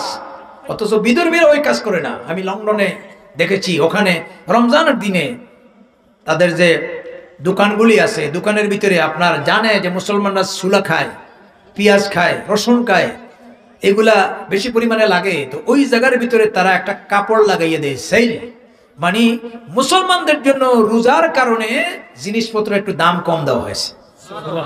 ও মুসলিমরাই কাজ করে, আর আমরা মুসলমানরা রোজার দিন আসলে জিনিসপত্রের দাম কি করি? বাড়াই। মানে এক সিজনেই যাতে বাম্পার ফলন হয়, আছে কি নাই? এদের মতো দাজ্জাল আর জালিম পৃথিবীতে আরেকটা হতে পারে না। দুঃখ লাগে আজ এমনকি বাংলাদেশে সোয়াবিন তেলের ট্যাঙ্কি দেখা গেছে লেপের নিচে, তুষকর নিচে পাওয়া গেছে, আছে কি নেই? আল্লাহ মাফ করুক, সহি বুঝদান করুক, বলি আমিন। আল্লাহু আকবার। আল্লাহকে ভয় করুন, আল্লাহকে ভয় করুন। কত টাকা চান, কত সম্পদ চান, এগুলা খাইয়া মরবেন না। জনগণের উপরে জুলুম নির্যাতন করে, অন্যায়ভাবে গ্রাস করে, দুর্নীতি করে আপনি এই দুনিয়াতেও পার পাবেন না। এই পৃথিবীতে কত এক্সাম্পল আছে, লক্ষ লক্ষ কোটি কোটি টাকার সম্পদ বানাইছে, আল্লাহ এমন রোগ দিছে, শেষ পর্যন্ত সবকিছু ভিটামাটে বিক্রি করে ক্যাপসুল খাওয়ারও পয়সা পায় নাই। হার্ট নষ্ট, কিডনি নষ্ট, ভাল্ব নষ্ট, আছে কি নেই? এরপরে আপনার বাইপাস লাগে, বাংলাদেশে চলে না, ইন্ডিয়া যাওয়া লাগে, আছে কি নাই? এগুলা কেন হয়েছে? যাহারাল ফাসাদু ফিল বাররি ওয়াল বাহর বিমা কাসাবাত আইদিন নাস লিইউযীকাহুম বা'দাল্লাযী আমিলু লাআল্লাহুম ইয়ারজিউন। আল্লাহ বলেছেন, জলস্থলে পর্বতে যখন বিপর্যয় আসে, এটা হচ্ছে তোমাদের কর্মের বদলা হিসাবে। ঠিক কিনা বলেন? ঠিক। এই জন্য ভাইরা আমার, আল্লাহর ভয় লালন করুন, আল্লাহর ভয় লালন করুন। যদি আল্লাহর ভয় মানুষের ভিতরে পয়দা হয়, দুনিয়ার এই সমস্ত সম্পদের প্রতি মানুষের কোনোদিন লোভ লালসা জাগবে না। ঠিক। সাইয়েদনা ওমর রাদিয়াল্লাহু তাআলা আনহু একবার কলসি ভর্তি পানি নিয়ে আসতেছেন কোথায় থেকে, কাকে বলে বুঝাই? এক লোক বলছে, আমিরুল মুমিনিন একটু দাঁড়ান তো, দেখি দাঁড়ান, আমার একটা জরুরি মেসেজ নিয়ে এসেছি, আপনার সাথে আমার একটা জিনিস জানতে হবে। হযরত ওমর মাথায় কলসি দাঁড়াইয়া বলছেন, বাবা কি বিষয় বলো তো দেখি। বলছে, আল্লাহর ওয়াস্তে কলসিটা একটু নামাইয়া ধীর স্থির কথাটা শোনেন। ওমর বলছেন, ধুর বেটা। আবার তিনি রওনা দিয়েছেন। কিছুক্ষণ যাওয়ার পরে আবার লোকটি বলছে, আমিরুল মুমিনিন একটু থামুন তো, থামুন, আবার একটা সমস্যার সমাধান দিয়ে যান। হযরত ওমর এবার তিনি বসছেন আর কলসিটারে নিজের উরুর উপরে রেখে বলছেন, তোমার বিষয়টা কি বলো। বলছে, আমিরুল মুমিনিন আপনার তো কষ্ট হচ্ছে বড্ড, আপনি মেহেরবানি করে কলসটা মাটিতে রেখে আমার ধীরে স্থিরে কথাগুলি শোনেন। ওমর বলছেন, এটা নিয়ে তোমার টেনশন করার দরকার নাই, তোমার কি প্রয়োজন সেটা বলো। বলছে, আপনার তো কষ্ট হচ্ছে। তিনি বলছে, আরে বাবা আমার কষ্ট হোক, তোমার বিষয়টা কি বলো না। আর বলে না। আবার তিনি রাগ করে চলে গেছেন। আবার বলছে, একটু থামুন আমিরুল মুমিনিন, আমি যে বিষয়টা নিয়ে আসছিলাম সেটা জানবো, তবে আমি আগে জানতে চাই এই দুইটা রাস্তায়, একটা রাস্তায় দুইবার তিনবার জায়গায় বসলেন, কলসি মাথায়, একবার উরুতে, মাটিতে রাখতে চান না। বলে, বাবা শুনো, যেই জমির উপর দিয়ে আমি হেঁটে যাচ্ছি এটা তো আমার না, এটা অন্যের। এখন আমার কলসির নিচ ভিজা, এটা যদি আমি জমিনে রেখে তোমার সাথে কথা বলি, তাহলে ভিজা থাকার কারণে অন্যের জমিন থেকে যদি ধুলাবালি আমার কলসির নিচ দিয়ে চলে যায়, আর ময়দানে মাস্টারে আল্লাহর দরবারে সে আমার বিরুদ্ধে কেস দেয়, আমি অন্যের হক লঙ্ঘন করার জন্য আসামির কাঠগড়ায় দাঁড়িয়ে কি জবাব দেব? এই ফিলিংস যদি কোরআন আমাকে সৃষ্টি না করতো, আল্লাহর কসম আমি কষ্ট করেও তোমার কথাগুলি শুনতাম না। সুবহানাল্লাহ বাড়ি দিয়ে বলিয়েন, একটু জিকির করেন, লা ইলাহা ইল্লাল্লাহ। না না, জোরে সোরে, লা ইলাহা ইল্লাল্লাহ, সুবহানাল্লাহ, আলহামদুলিল্লাহ, লা ইলাহা ইল্লাল্লাহ, লা ইলাহা ইল্লাল্লাহ, মুহাম্মাদুর রাসূলুল্লাহ। পড়েন সাল্লাল্লাহু আলাইহি ওয়াসাল্লাম। তো যাই হোক, হযরত ওমর বলছেন, বাবা এই কারণে আমি আমার নিজের ভিজা কলসি অন্যের জায়গায় রাখতে চাই না। লোকটি বলছে, হুজুর আমি যে ফতোয়া জানতে আসছিলাম, আমার ফতোয়ার সমাধান হয়ে গেছে। সুবহানাল্লাহ। বাবা কি ফতোয়া আর কি সমাধান হয়ে গেল? বলে আমার দুই হাত নিয়ে আমরা দুই ভাই ঠেলাঠেলি করছি, উনি বলে আমার, আমি বলি ওর। আজকে অন্যের জায়গার একটু ধুলাবালি কলসির নিচে লেগে আপনি নিতে চান না আল্লাহর ভয়ে, আর আমি এই 1.5-2 হাত জায়গা নিয়ে মারি করতেছি ভাইয়ের সাথে। আল্লাহ না করুক যদি অন্যর জায়গা হয় আমি নিয়ে যাইতে কি জবাব দিব? এই জন্য আমি আমার ভাইয়ের জন্য আমার এই জায়গার দাবিটা ছেড়ে দিলাম। সুবহানাল্লাহ। দেখছেন দেখছেন সাহাবায়ে কেরামের তাকওয়ার প্রভাব সমাজের ভিতরে কিভাবে সৃষ্টি হয়েছে। সুবহানাল্লাহ। আর আজকে আধ ইঞ্চি জায়গার জন্য মাথা দিয়ে দেয়, ঠিক কিনা বলেন? ও আমার ভাই না, এই জন্য আল্লাহ রাব্বুল আলামিন বলছেন রমজানের সিয়ামে তোমাদেরকে তাকওয়ার গুণাবলী তৈরি করবে। সাহাবায়ে কেরামের ভিতরে কেমন তাকওয়া ছিল, স্বয়ং হযরত ওমর রাদিয়াল্লাহু তাআলা মাঝে মাঝে মানুষের কাছ থেকে একটু তাকওয়ার প্রভাব কতটুকু জানার যাচাই বাছাই করতেন। একদিন মরুভূমিতে তিনি গেছেন, এই অবস্থায় যাইয়া দেখেন একটা ছোট্ট বালক সে ছাগল চড়াইতেছে। সে আমিরুল মুমিনকে চেনে না। এরপরে তিনি ছেলের কাছে বলছেন, বাবা আমি তো মুসাফির মানুষ, দারুণ ক্ষুধা লাগছে, তুমি যদি মেহেরবানি করো তাহলে এই ছাগল থেকে একটা ছাগল আমার কাছে বিক্রি করতে পারো, এর বিনিময়ে কিছু পয়সা পাবে। ছেলে বলছে, বাবা মুসাফির, এই ছাগলগুলি আমার না। তিনি বলছে, আরে বেটা একটা বিক্রি কর। ওই মালিক যদি জিজ্ঞাসা করে, মালিক জিজ্ঞাসা করলে তুমি বলবে যে বাঘে খেয়ে ফেলেছে। শত সহস্র ছাগলের ভিতর থেকে একটা ছাগল খাইতে পারে। মুহূর্তের ভিতরে ছেলেটা বলছে, ফাআইনাল্লাহ। আরে মুসাফির তুমি কি বলো? আমি আমার মালিক থেকে ধোঁকা দিয়ে বাঘে খেয়েছে এই কথা বলে ধোঁকা দিয়ে আমি মালিককে বুঝ দিতে পারি, কিন্তু আল্লাহর কাছে আমি কিভাবে বুঝ দেব? হযরত ওমর বলছেন, রব্বুল আলামিন আমার দেশের একটি ছাগল যার যিনি চড়ায় একটা ছেলের কাছে তোমার যতটুকু ভয় আমি দেখলাম, এই জাতীয় ভয় তাকওয়া যদি সমাজে মানুষ লালন করে, আমরা আশা করব কোনোদিন তোমার রহমত আর বরকত থেকে মাহরুম হব না। সুবহানাল্লাহ। আজকে সম্পদ বাড়ছে ঠিক, কিন্তু বরকত আছে? কথা বলেন না কেন? বরকত নাই। এই জন্যই তাকওয়ার দরকার। আল্লাহ তাআলা কোরআনে কারিমে বলছেন লাআল্লাকুম তাত্তাকুন। কোরআনে সিয়ামে তোমাদেরকে তাকওয়াশীল বানাবে। আবার অন্য জায়গায় বলা হয়েছে ওয়াল আকিবাতু লিল মুত্তাকিন। আর যারা তাকওয়াশীল মানুষ তাদের জন্য আখিরাতে আল্লাহর জান্নাতে যাওয়ার সহজ ব্যবস্থা আছে। সুবহানাল্লাহ। এই গেল তেলাওয়াতকৃত আয়াতের সংক্ষিপ্ত তাফসীর। এবার আসুন কিছু হাদিস বলি। সিয়াম হচ্ছে এমন একটি গুরুত্বপূর্ণ ইবাদত, আল্লাহু আকবার। নবী করিম সাল্লাল্লাহু আলাইহি ওয়াসাল্লাম বলেছেন, এটা হাদিসে কুদসি, যেটা সরাসরি আল্লাহ পাক জানায় দিয়েছেন, আস-সাওমু লি ওয়া আনা আজজি বিহি। ও আমার নবী, আমার পক্ষ থেকে আমার বান্দা বান্দীদেরকে জানিয়ে দিন, সিয়াম আমার জন্য, রোজা আমার জন্য, আর এর বদলা আমি নিজে আল্লাহ তাআলা প্রদান করব। আরেক জায়গায় বলেছেন ওয়া আনা উজজা বিহি, এর বিনিময়টা স্বয়ং আমি আল্লাহ। সুবহানাল্লাহ। আচ্ছা দেখেন, রোজার বিনিময় কে দিবেন? আল্লাহ। এবং রোজার বিনিময়টা সরাসরি আল্লাহ। আচ্ছা আমরা শুধু আল্লাহর জন্য রোজা রাখি, আর নামাজ, রোজা, নামাজ, হজ, যাকাত আরো যে সমস্ত ইবাদত বন্দেগী করি, এগুলা কি আল্লাহ ছাড়া কারোর জন্য করি? না, সবই আল্লাহর জন্য। নামাজ কার জন্য? আল্লাহর জন্য। জোরে বলতে হবে, আল্লাহর জন্য। যাকাত কার জন্য? আল্লাহর জন্য। কুরবানিটা কার জন্য? এই তাফসীরটা কার জন্য? আল্লাহর জন্য। কোরআনে কারিমে আল্লাহ রাব্বুল আলামিন এক কথায় শিখিয়ে দিয়েছেন।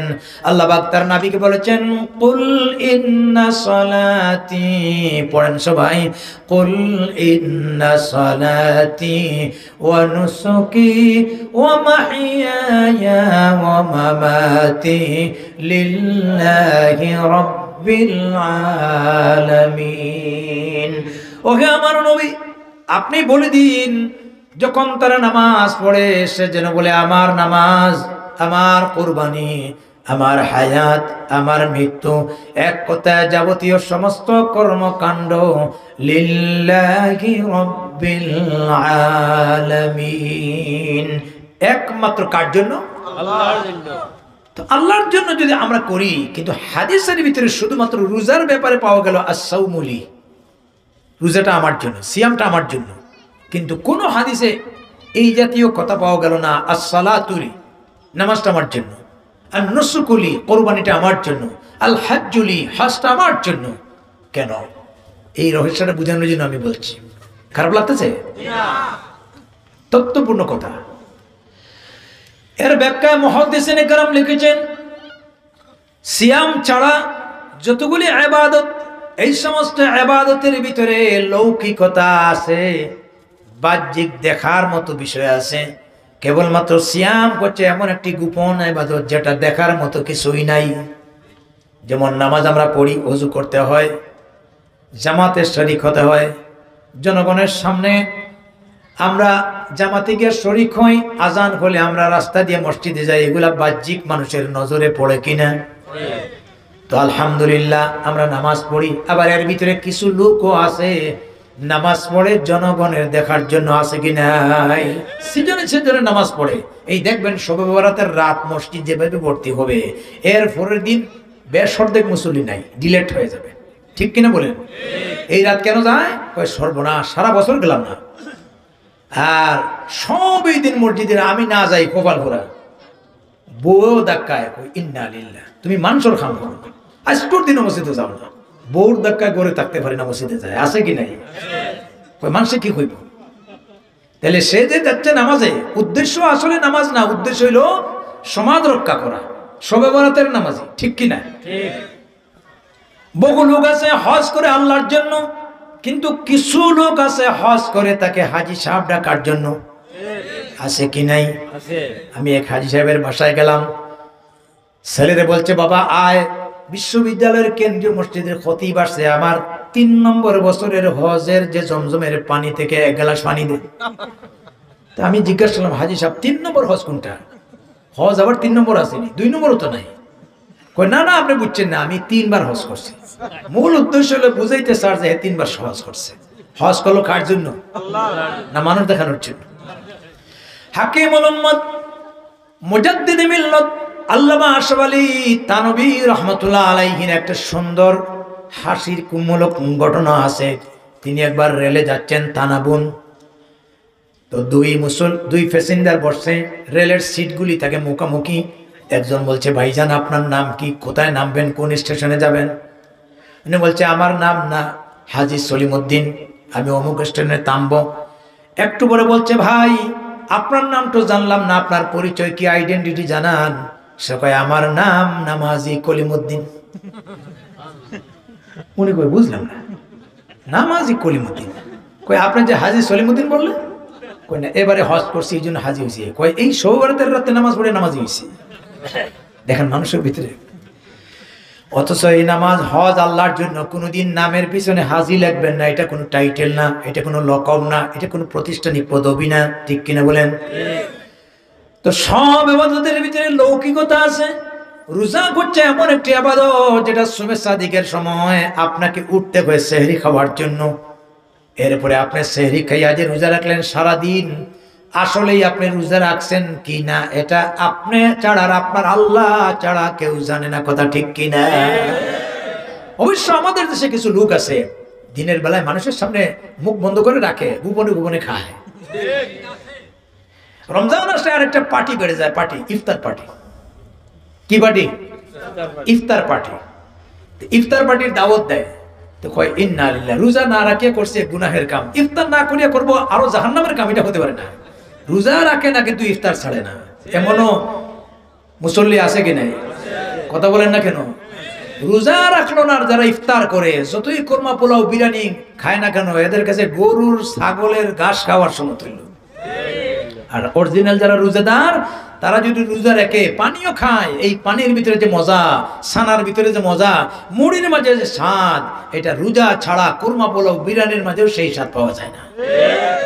ঠিক কিনা বলেন?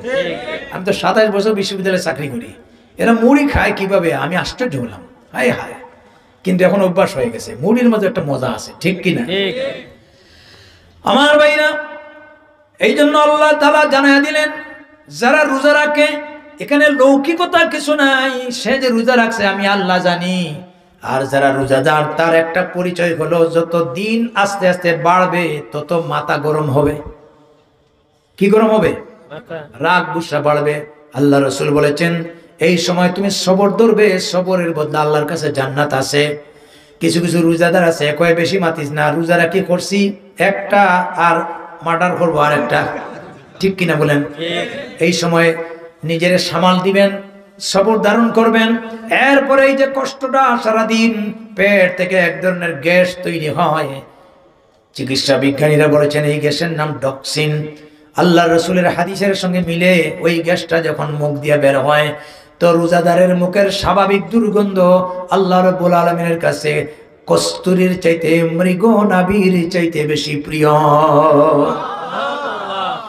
এরপরে আল্লাহ তাআলা জানাই দিলেন আস-সাওমু লি ওয়া আনা আজজি বিহি, রোজা যে বান্দা বান্দি আমার জন্য রাখছে আমি অন্যান্য আমল আর ইবাদতের প্রতিদান দেব ফেরেশতাদের মাধ্যমে, কিন্তু রোজা আমার বান্দা যদি রাখছে আমার জন্য আমি আল্লাহ নিজে তার প্রতিদান দেব। 2 নম্বর কথা হচ্ছে রোজা আল্লাহর সিফত, আল্লাহর গুণ। কার গুণ? আল্লাহর গুণ। আমরা যে সারাদিন না খাইয়া থাকি, আমার আল্লাহ রাব্বুল আলামিনের অসংখ্য গুণের ভিতরে একটা গুণ হলো আল্লাহ খাবার দাবার থেকে পবিত্র, ঠিক কিনা বলেন? না আল্লাহ মাঝে মাঝে খায়? আমরা কয়বার খাই? 3 বার, আরো কত কিছু খাই। আল্লাহ পাক না খাইয়া সারা জীবন থাকেন, ঠিক কিনা? ঠিক। রোজার ভিতরে আর একটা গুণ হলো আমার আল্লাহ পাক কোনোদিন ঘুমান না। আমরা এই যে সেহরি খাওয়ার আগ পর্যন্ত ঘুমাই না, সেহরির জন্য ঘুম ভেঙে দিই, ঠিক কিনা বলেন? অথচ আমার আল্লাহ ঘুমানি তো দূরের কথা, কোরআনে কারীমে আল্লাহ পাক বলেছেন লা তাআখুযুহু সিনাতুন ওয়ালা নাওম। আল্লাহ ঘুমানো তো দূরের কথা, আল্লাহ তাআলাকে কখনো তন্দ্রা স্পর্শ করে না। আর জোরে সুবহানাল্লাহ। ইব্রাহিম আলাইহিস সালাতু ওয়াস সালাম মাঝে মাঝে আল্লাহ তাআলাকে ব্যতিক্রম ধর্মিক সওয়াল করতেন, কাইফা তুহিল মাউত, আল্লাহ তুমি মৃত্যুটা কেমনে দান করো? এইভাবে একদিন বললেন আল্লাহ তুমি কি ঘুমাও না? সুবহানাল্লাহ বলবেন। আল্লাহ বলেন তোমার শখ জাগছে, আমি ঘুমাই না এটা জানার জন্য। আচ্ছা, এটার জবাব দিতে হলে একটা সিস্টেম হলো, এটার জবাব দেব তুমি 2টা গ্লাস ভর্তি এই গ্লাস হাতে নিয়ে দাঁড়াইয়া থাকো, আমি যাতে ডাকলে তোমাকে সহ গ্লাস সহ জীবিত পাই। এখন ইব্রাহিম তো বিপদে পড়ছে, প্রশ্ন করে উল্টা। আল্লাহর নির্দেশ নবীর উপরে, কার নির্দেশ? আল্লাহ। 2টা গ্লাসে পানি ভর্তি, এশার পর থেকে নিয়ে আল্লাহর আহ্বানের জন্য অপেক্ষায়। এইভাবে রাত 10টা, 11টা, 12টা, 12:30 হঠাৎ করে ইব্রাহিমের একটু তন্দ্রায় চাপ দিছে, 2টা গ্লাস হাত থেকে পড়ে ভেঙ্গে টুকরা টুকরা হয়ে গেছে। কিছুক্ষণ পরে আমার আল্লাহ রাব্বুল আলামিন ডাকছেন, ও আমার খলিল ইব্রাহিম। ইব্রাহিম বলছেন লাব্বাইকা ওয়া সাদাইক, রব্বুল আলামিন আমি তো সজাগ আছি। আল্লাহ জিজ্ঞাসা করেন গ্লাসের খবর কি? সুবহানাল্লাহ বলেন। ইব্রাহিম আলাইহিস সালাম বলেন রব্বুল আলামিন আর কতক্ষণ আপনার জন্য অপেক্ষা করব? আমি তো মানুষ, মানবিক দুর্বলতা তো আমার মাঝেও আছে, আমার একটু ঘুম চাপছে আর আমার হাত থেকে পড়ে গ্লাস টুকরা টুকরা হয়েছে। আল্লাহ পাক বলেন এইটা জবাব দিলাম, শোনো, সামান্য তন্দ্রা আসার কারণে তোমার হাত থেকে যদি গ্লাস পড়ে টুকরা টুকরা হয়ে যায়, আমি আল্লাহ যদি একটু তন্দ্রা স্পর্শ করে আমার নবমণ্ডল ভূমণ্ডল ভেঙ্গে ভেঙ্গে টুকরা টুকরা হয়ে যাবে। এই জন্য এই যে ঘুমের ব্যাঘাত ঘটে, ঘুম আল্লাহর সিফত। কার ঘুম? ঘুম থেকে মুক্ত থাকা, এটা কার সিফত? আল্লাহর খাবার দাবারের প্রয়োজন না, এটা কার সিফত? সিবগাতুল্লাহ ওয়া মান আহসানু মিনাল্লাহি সিবগা। আল্লাহ বলছেন তুমি আল্লাহর রঙে রঙিন হও, মানুষ যখন এই রোজা রাখে, আল্লাহর এই সিফতগুলি প্রশিক্ষণ নেয়, ইউনিভার্সাল দেয়, সেইটারে চর্চা করতে থাকে। এই জন্য আল্লাহ রাব্বুল আলামিন সাইমদের উপরে এত রাজি আর খুশি হন, ময়দানে মাহশরে আল্লাহ তাআলা বেহেশতের আলাদা একটা গেট বানাইছেন, এটার নাম হলো বাবুর রায়্যান, তৃপ্তিদায়ক গেট। আল্লাহ পাক বলবেন রোজাদাররা স্পেশাল এই গেট দিয়ে প্রবেশ করো, আর আরশে আজিমের নিচে বেহেশতের গালিচা দেওয়া হবে, এর উপরে বসে আল্লাহর জান্নাতি ইফতার তোমরা করো। সুবহানাল্লাহ। এই যে সামনে সিয়াম আসতেছে, ইফতারের সময়টাও বড় বরকতপূর্ণ। আল্লাহর নবী, বিশ্ব নবী রাসূল মকবুল সাল্লাল্লাহু আলাইহি ওয়াসাল্লাম অন্য একটা হাদিসে বলেছেন, লিসাইমি ফারহাতুন ইনদা ফিতরিহি ওয়া ফারহাতুন ইনদা লিকাই রাব্বিহি। ও রোজাদাররা শোনো, আল্লাহর রাসূল বলেছেন রোজাদারের জন্য দুইটা আল্লাহর কাছে বড় আনন্দের সময়। কয়টা সময়? সামনে রোজা আসতেছে, খুব খেয়াল রাখবেন। এই দুইটা টাইম আল্লাহর কাছে বড় পছন্দনীয়, বড় মকবুল সময়। একটা হলো সারাদিন রোজা রেখে ইফতার যখন সামনে রেখে সাইমরা ইফতারের মুখোমুখি হবে, এই ইফতারের পূর্ব মুহূর্তে আল্লাহ পাক বলছেন রোজাদার জন্য আনন্দের সময়। কেমন আনন্দ! অন্য হাদিসে আসছে আল্লাহ তাআলা রোজাদারের সামনে খাবার দাবার দেখে ফেরেশতাদেরকে জিজ্ঞাসা করেন, খায় না কেন? সুলা, বুট, পেঁয়াজু, মুড়ি, এরপরে খিচুড়ি, জিলাপি, এতগুলো খায় না কেন? অথচ এই সময় খাওয়ার যে রুচি বাড়ে, নিজের প্লেট বাদ দিয়ে অন্যটার দিকে তাকায়। হাসে কি নাই? মনে মনে হয় কিতা দিল রে, এটা তো ফেটোর কুনা হইতো না। আবার দেখে তারটা বড় না হেডটা বড়, ঠিক কিনা? আল্লাহ দেখতেছেন, অথচ একটু পরে খাইতে পারবে না। আল্লাহ বলে, ও ফেরেশতারা খায় না কেন? ফেরেশতা বলে, রব্বুল আলামিন খাইলে তো 12টা বাজবে, কারণ এত কষ্ট করে সারাটা দিন রোজা রাখছে, আর এই মাত্র 2-3টা সেকেন্ড মিনিট আগে যদি খায় রোজা ভঙ্গ হয়ে যাবে। আল্লাহ রাব্বুল আলামিন বলেন, শোনো, কেন জিজ্ঞাসা করলাম? আমার এই সমস্ত বান্দা, আমার এই সমস্ত বান্দীদেরকে বানানোর জন্য যখন তোমাদের সঙ্গে পরামর্শ করেছিলাম, তোমরা বলেছিলে আতাজআলু ফিহা মান ইউফসিদু ফিহা ওয়া ইয়াসফিকু দিমা, এদেরকে আপনি বানানোর কোনো প্রয়োজন নাই আল্লাহ, এরা পৃথিবী থেকে বিপর্যয় করবে, মারামারি করবে, রক্তপাত করবে, একজনের মাথায় আরেকজন বাড়ি দিবে।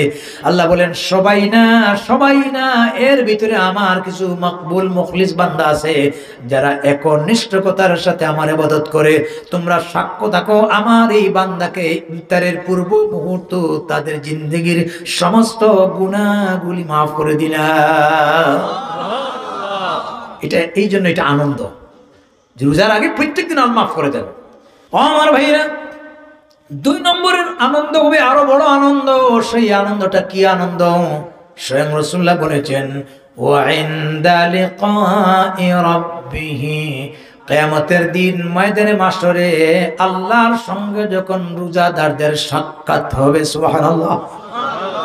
আল্লাহর সঙ্গে সাক্ষাৎ করতে চান কি? এই যে নামাজ, রোজা, হজ, যাকাত, এগুলো কার জন্য? আল্লাহর জন্য। বড় পীর আব্দুল কাদের জিলানী মাহবুবে সুবহানী আল্লাহর দরবারে দোয়া করতেন, রব্বুল আলামিন তোমার কাছে একখানা দরখাস্ত করি, যদি আমারে বেহেশতে দাও, এমন জায়গায় দিও যেখানে গেলে তোমারে পাই, আর তুমি নাই, এই বেহেশত আমার কোনো দরকার নাই। সুবহানাল্লাহ।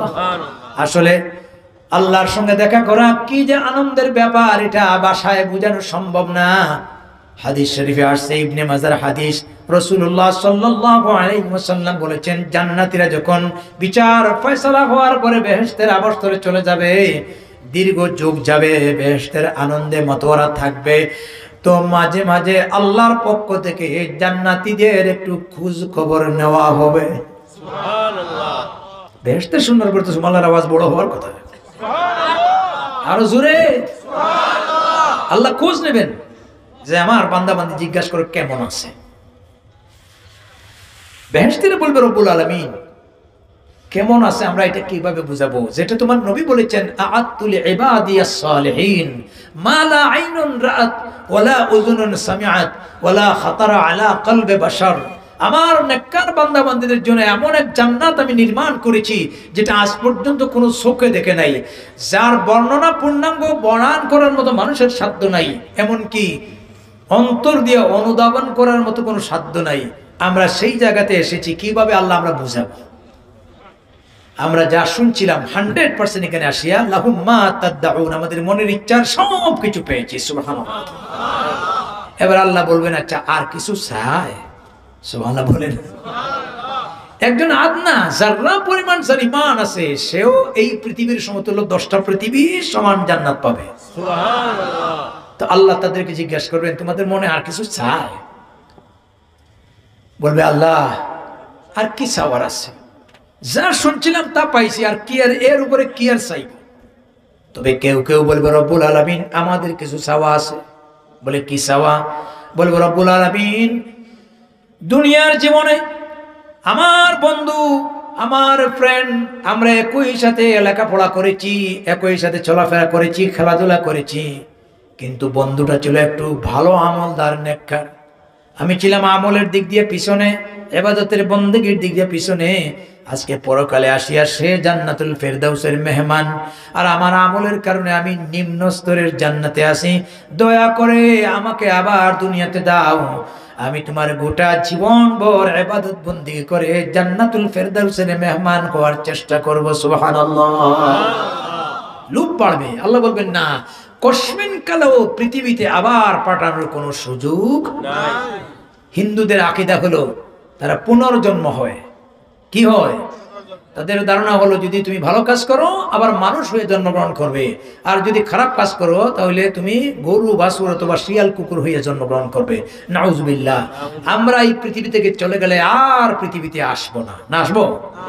মিনহা খালাকনাকুম। পড়েন সবাই। এই যে দুয়াটা পড়েন এটা কোরআনের আয়াত, শিক্ষা নেন। বহু মানুষ দাফন করেন আর মুখস্থ গতবাদা পড়েন, শিক্ষা নেন না। মিনহা খালাকনাকুম ওয়া ফিহা নুঈদুকুম ওয়া মিনহা নুখরিজুকুম তারাতান উখরা। এই মাটি দিয়ে তোমারে বানানো হয়েছে, আবার এখানে তোমাকে কবরস্থ করা হচ্ছে, আবার সেখান থেকে কিয়ামতের দিন পুনরুত্থান হবে, আর কোনোদিন ফিরে আসতে হবে না। কথা ঠিক কিনা?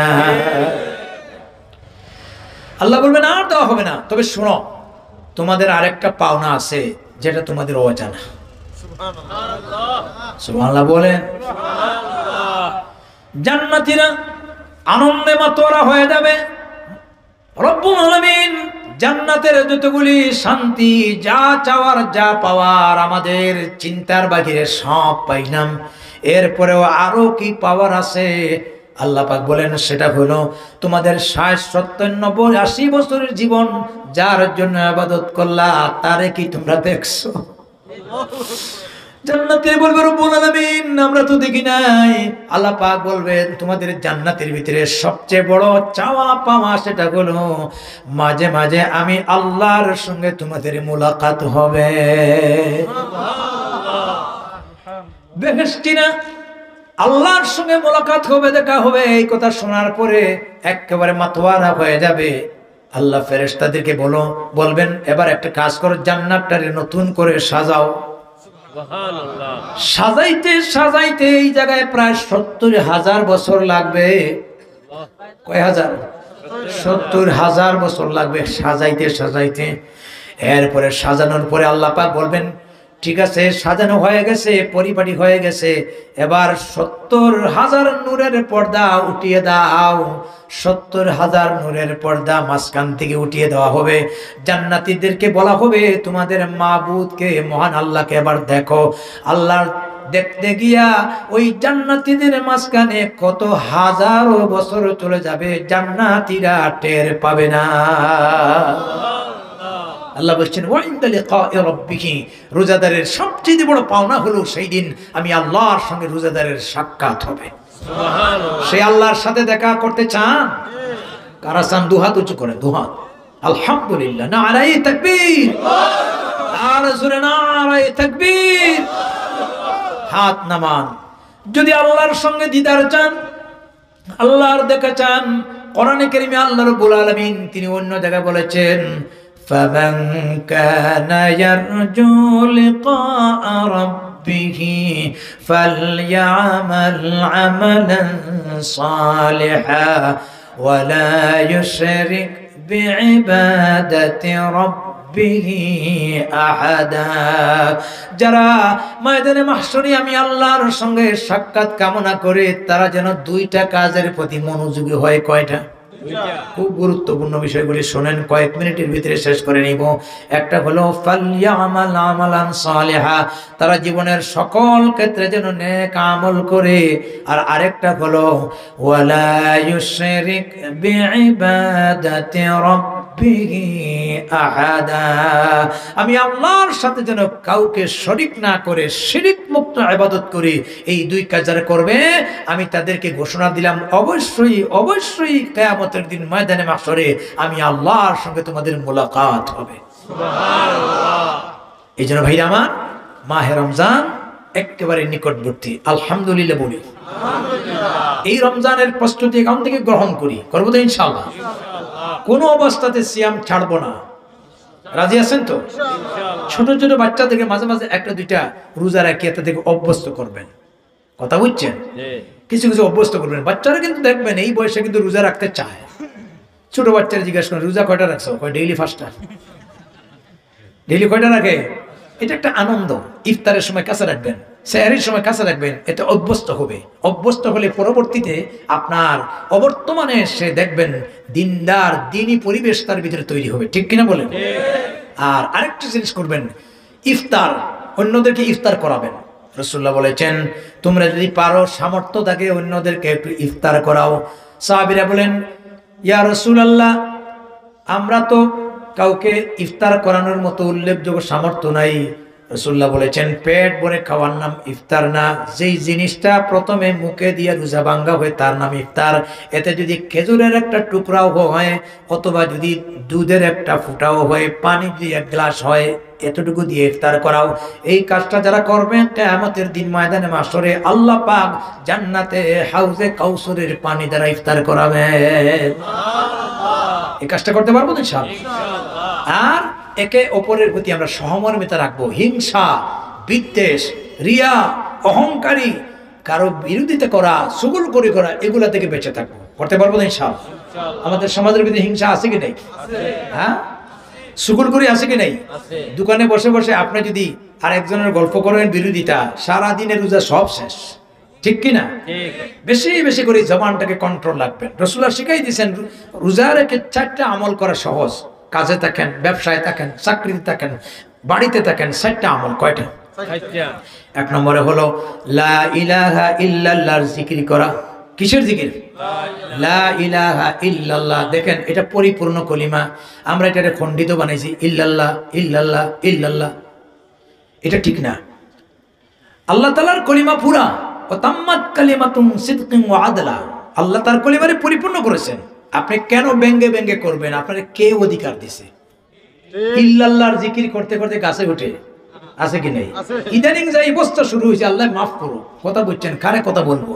জিকিরের নামে এই সমস্ত ফাজলামি ইসলামে নাই। পীরের উপরে উঠে পড়ে হয় তুই খোদা, আছে কি না? এমন ভাবে শাসিতে ধরছে পীর সাহেবরে। আর 10 জন আসে না ছুটাইলে মুরিদের হাত থেকে পীর বাঁচানি বড় মুশকিল হয়ে যেত। খফটি খেলা শুরু হয়েছে, খফটি খেলা। কথা বুঝছেন? লা ইলাহা ইল্লাল্লাহ, লা ইলাহা ইল্লাল্লাহ, এগুলো কি? আস্তাগফিরুল্লাহ। আবার ড্যান্স দেয়, ইল্লাল্লাহ ইল্লাল্লাহ ইল্লাল্লাহ। এই কথাগুলি বললে আবার বলবে পীর দেখতে পারে না। কিসের পীর? এই সমস্ত পীরের নামে এই কাজগুলি যারা করে সম্পূর্ণ হচ্ছে ভণ্ডামি, ভণ্ডামি, ভণ্ডামি। ইসলামের ভিতরে কোনো ভণ্ডামির স্থান নাই। এই জন্য জিকির করবেন লা ইলাহা ইল্লাল্লাহ। হাদিস শরীফে আছে সবচেয়ে উত্তম কলিমা, উত্তম বাক্য হচ্ছে লা ইলাহা ইল্লাল্লাহ। তাহলে অর্ধেক করবেন না পুরা করব? পুরা। একবার বলেন লা ইলাহা ইল্লাল্লাহ, লা ইলাহা ইল্লাল্লাহ, লা ইলাহা ইল্লাল্লাহ। কোন পীরের বানানো জিকির না, নবীর বানানো জিকির। আমাদের আদর্শ নবী, ঠিক কি না? এই জন্য নবীর বানানো জিকির, কোন পীরের বানানো না। পীররা এখন নতুন নতুন জিকির বাই করছে। একবার কয় হু, আরেকবার কয় হা, দমের জিকির করে। ইয়া আল্লাহ, এত জোরে জোরে শ্বাস ছাড়ে। ওই ফোরস্ট করে যে পিছন দিয়ে বাতাস বার হয় এটাও ফেল। আমি মদিনায় দেখছি এক গ্রুপ বসছে, পুলিশ আসছে, বলছে তোমরা কি হাঁপানি রুগী, চলো মেডিকেলে নিতে হবে। এই সমস্ত নতুন নতুন তরিকা আবিষ্কার হয়েছে, এগুলো একটাও ইসলাম না, ঠিক কিনা? কোন পীর কোন বুজুর্গ আমাদের আদর্শ না, আমাদের আদর্শ মুহাম্মদুর রাসূলুল্লাহ। লাকাদ কানা লাকুম ফি রাসূলিল্লাহি উসওয়াতুন হাসানাহ, ঠিক কিনা? আজকে তথাকথিত পীররা যা করতেছে অবস্থা খারাপ। পীরের উদ্দেশ্য মুরিদের পকেট, ঠিক কিনা বলে? একজনে জিজ্ঞাসা করছিল পীর ধরা কি, উনি উত্তরে জিজ্ঞাসা করে সুর ধরা কি? সুর ধরা ফরজ, বলে পীর ধরাও ফরজ। সুরে ধরিয়ে যা করবা ফিরে ধরিয়ে আব্দুল্লাহ দিবাই। এই ভন্ডাগুলার হাত থেকে দেশকে জাতিকে রক্ষা করতে হবে, ঠিক কিনা? আমি আবার কোনো হক্কানি পীরদের বিরুদ্ধে কথা বলছি না, ভুল বুঝিয়েন না, কিন্তু কথা বলছেন। আবার সত্য কথা বললে তো আবার যার উপরে পড়ে হ্যাঁ বেজার হইব, বেজার হইলে আমার কিছু করার নাই, ঠিক কিনা? এই জন্য পরিপূর্ণ কলিমা পড়বো লা ইলাহা ইল্লাল্লাহ। 2 নম্বরে পড়বো আস্তাগফিরুল্লাহ, বলেন আস্তাগফিরুল্লাহ আল্লাযী লা ইলাহা ইল্লা হুয়াল হাইয়ুল কাইয়্যুম ওয়া আতুবু ইলাইহি ওয়ালা হাওলা ওয়ালা কুওয়াতা ইল্লা বিল্লাহিল আলিয়্যিল আযীম। অন্য একটা হাদিসে আসছে যে বেশি বেশি করে ইস্তিগফার পড়ে হুয়া মুস্তাজাবুদ দাওয়া, ইস্তিগফারের আমলের দ্বারা এক সময়ে সে মুস্তাজাবুদ দাওয়াতের মর্যাদা অর্জন করতে পারে। সুবহানাল্লাহ। মুস্তাজাবুদ দাওয়ার অর্থ হচ্ছে আপনি দোয়া করলে আপনার দোয়া আল্লাহর দরবারে ডাইরেক্ট কবুল। সুবহানাল্লাহ। এটা ঘটনা স্মরণ হয়ে গেল, কিতাবুল কাবায়র আল্লামা শামসুদ্দিন আয-যাহাবী রাহমাতুল্লাহ আলাইহি লিখছেন। ঘটনা বলবো, 10টা মিনিট সময় দিতে পারবেন?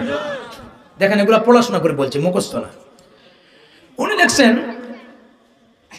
বিখ্যাত মুহাদ্দিস আহমদ বিন হাম্বল, আল্লাহ তাআলা তাকে এত বড় বিশাল মুহাদ্দিস বানিয়েছিলেন, রাসূলুল্লাহর রেখে যাওয়া 40,000 হাদিসকে একত্রিত করে সংকলন করেছেন। সুবহানাল্লাহ। যে কিতাবটার নাম হচ্ছে মুসনাদে আহমদ। তো ওনার একটা অভ্যাস ছিল, রাত বিভিন্ন জায়গায় তিনি হাদিস কালেকশনের জন্য সফর করতেন, সেখানে রাত হয়ে যেত, ওখানে রাত কাটাই দিতেন। ওই যে আমরা একটা কথা আছে আঞ্চলিক ভাষা, যেখানে রাত সেখানেই কাত। একদিন এশার নামাজ পড়ছেন এক মসজিদে গিয়া, চিন্তা করলেন এখন তো এশার পরে রাস্তাঘাট দেখা যাচ্ছে না, বিদ্যুৎ তো নাই সেই যুগে, আর কি করব, আল্লাহ যদি দেয় মুসাফির মসজিদে থাকবো। নামাজের পরে এবার মুয়াজ্জিন বলছে, বাবা মুসাফির মানুষ, সে তো আর জানে না এত বড় মুহাদ্দিস, বলছে বাবা মসজিদ থেকে বেরিয়ে যাও, দরজা জানালা লাগাই দিবে। উনি বলছেন বাবা আমি মুসাফির মানুষ, আমার ইচ্ছা আজকে রাতটা এখানে কাটাবো। না, মসজিদ কমিটির নিষেধ। কিছু কিছু অঞ্চলে দেখবেন তবলিগ মাত্র মসজিদে জায়গা দেয় না, আছে কি নাই? কমিটির নিষেধ। এই মসজিদ বোঝা যায় এই কমিটির। দুনিয়ার যত জায়গায় মসজিদ হয়ে যাবে, আপনার এলাকার নামে থাকতে পারে, পাড়ার মসজিদ হতে পারে, কিন্তু এই মসজিদ সব দুনিয়ার ইমানদারদের অধিকার আছে। মসজিদ থেকে বের করার অধিকার কোনো মায়ের হুতের নাই। কথা বুঝছেন? এই জন্য এই কাজগুলি করবেন না। এখন কই বাবা কমিটির নিষেধ, ধাক্কা দিয়ে বের করেই দিছে। উনি বললেন বাবা বারান্দায় থাকে, না ওরে আর কি করবেন, বারান্দায় বাইরে চলে গেলেন। চিন্তা করলেন যাই কই, হঠাৎ করে দেখলেন এক জায়গায় মিটি মিটি করে আলো জ্বলে, সম্ভবত এখানে মানুষ থাকবে। হেঁটে হেঁটে গেছেন, যাইয়া দেখেন না, ওখানে একজন খাব্বাস মানে রুটি বিক্রেতাকারী রুটি বিক্রি করতেছে, আর মানুষ লাইন ধরে রুটি খাচ্ছে। এই যে ঠান্ডার দিনে রুটি আপনার দেখবেন, শীতের দিনে রাস্তাঘাটে পিঠা বিক্রি করে, রুটি বিক্রি করে, আছে না? আমাদের তেমগুতে আছে। আমি মাহফিল থেকে আসি 3টা রাত 4টার সময় পিঠা নেই। তো উনি বললেন বাবা আমি মুসাফির মানুষ, সারাটা রাত এখন কোথায় যাব, তোমার এই ঠান্ডার মাঝে তোমার চুলার কাছে দাঁড়াইয়া একটু উষ্ণ গরমটা গায়ে লাগাবো আর রাতটা কাটাই দেবো, তুমি কি আমাকে ইজাজত দেবে? লোকটি বলছি বাবা আমার এতে কোনো ডিস্টার্ব নেই, কোনো অসুবিধা নেই, আর তুমি যদি আমার চুলার কাছে থাকো আর একটু গরম লাগে, এর দ্বারা আমি সওয়াব পাবো। সুবহানাল্লাহ। তো তিনি লক্ষ্য করে দেখলেন যে এই লোকটা পিঠা বানায় আর বলে আস্তাগফিরুল্লাহ। যখন মানুষের কাছে দেয় বিনিময় নেয়, বলে আস্তাগফিরুল্লাহ। তো এইভাবে তিনি ইস্তিগফারের এই আমলটা দেখে জিজ্ঞাসা করলেন যে বাবা একটা জিনিস জিজ্ঞাসা করতে পারি? বলো।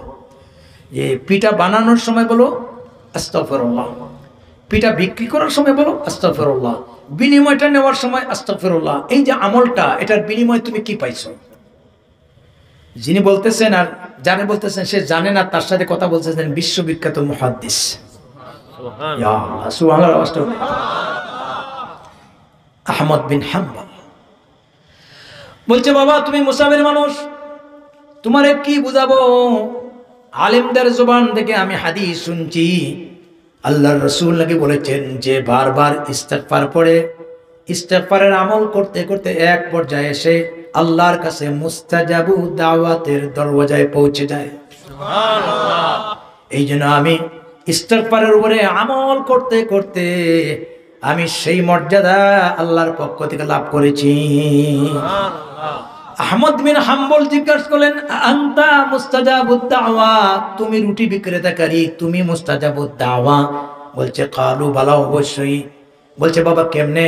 কয় আমি আল্লাহ রাব্বুল আলামিনের কাছে যত দোয়া করেছি একটা দোয়া আল্লাহর দরবার থেকে ফিরে আসে নাই, সব দোয়া আল্লাহ কবুল করছেন। সুবহানাল্লাহ। কেবলমাত্র একটা দোয়ার ফলাফল এখনো বাকি আছে। সুবহানাল্লাহ। সুবহানাল্লাহ বলেন। ওইটা একটা দোয়ার ফলাফল এখনো বাকি আছে।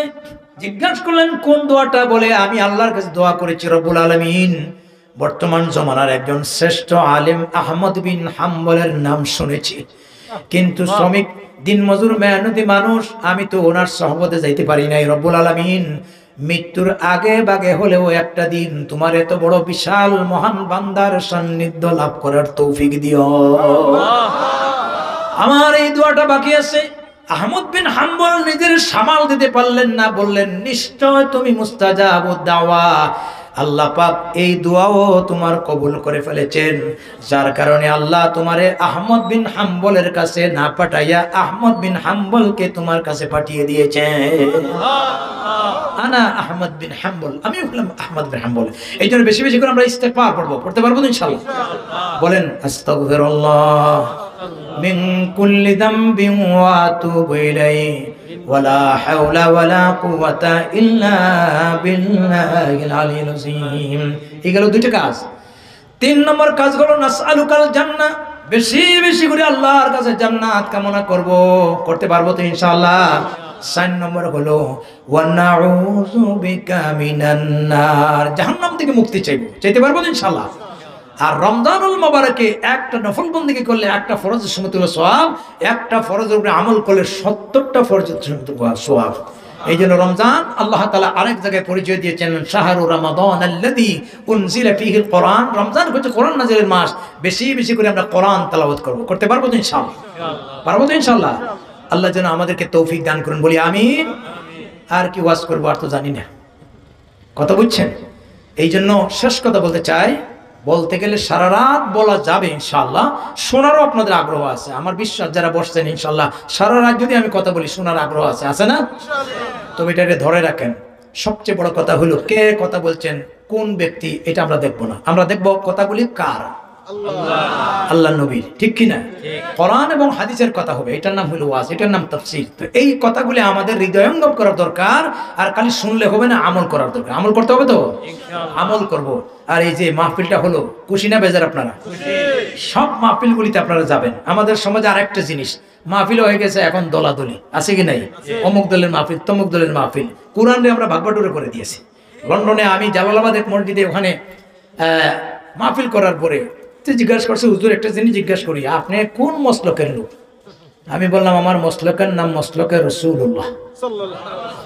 একজন আলোচনা কয় এটা নতুন রে, আমি কই নতুন না, এটা অরিজিনাল। আর একজন কয় এটা হুজুর আপনি কোন সিলসিলা? আমি বললাম সিলসিলার নাম সিলসিলায়ে রাসূলুল্লাহ। আরেকে কই ওটাও নতুন, আমি কই এটাও নতুন না, এটা পুরাতন। পরে বললাম শুনেন, ছোটকালে শুনছিলাম এই অবস্থা, মায়ের হইতে হইতে গাড়িতে পর্যন্ত দাঁড়াইয়ে না বসিয়া, পরে কইছে রে ভাই আমারে মারিস না, আমি নামাজও পড়ি না। এইগুলো লন্ডনে নিয়ে আসছেন, কই থেকে পাইছেন এই সমস্ত? কোরআন এক, আল্লাহ এক, রসুল এক, আমরা ইসলাম এক, ঠিক কিনা? সুতরাং আমরা দলে দলে কোরআন নিয়ে যাব, এটা কোন কথা? আল্লাহর কোরআনের কথা যে বলবে, হোক আমার পক্ষের আর বিপক্ষের, আমার মতের সাথে মিল হোক নাই হোক, কোরআন হাদিসের যিনি কথা বলবেন আমরা তার কথা শুনবো, কথা ঠিক কিনা বলে?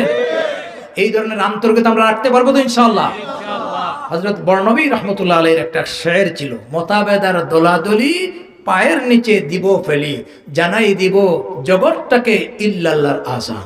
সুতরাং আজকে আমাদের ভিতরে এই যে মুসলমানদের ভিতরে তাফরিকা, পার্থক্য, দলাদলি, ইখতিলাফাত, এর কারণে আমরা পিছিয়ে গেছি, আর লাভবান হচ্ছে মিস্টার ইবলিস আর শয়তান, ঠিক কিনা বলেন? এই জন্য ওয়াতাসিমু বিহাবলিল্লাহি জামিআন ওয়া লা তাফাররাকু, আমরা এক থাকি, আল্লাহর রজ্জুকে মজবুত করে আঁকড়ে ধরি কোরআনকে, এবং বিচ্ছিন্ন থাকবো না, এক থাকবো। এই রমজানে আমরা সবাই মিলেমিশে থাকবো, মহব্বত, একে অপরের প্রতি ভালোবাসা রাখবো, ঠিক কিনা বলেন? এবং কিয়ামুল লাইল, সালাতুত তারাবি, সালাতুল তাহাজ্জুদ, এগুলো আমরা রমজান আদায় করব। পুরো রমজান যাতে একটা সেকেন্ডও আল্লাহর ইবাদত বন্দেগী থেকে যেন খালি না যায়, ঠিক কিনা বলেন? এই আমলগুলি করতে পারবো ইনশাআল্লাহ। আল্লাহ আমাদের সবাইকে যেন তৌফিক দেয়, বলি আমিন।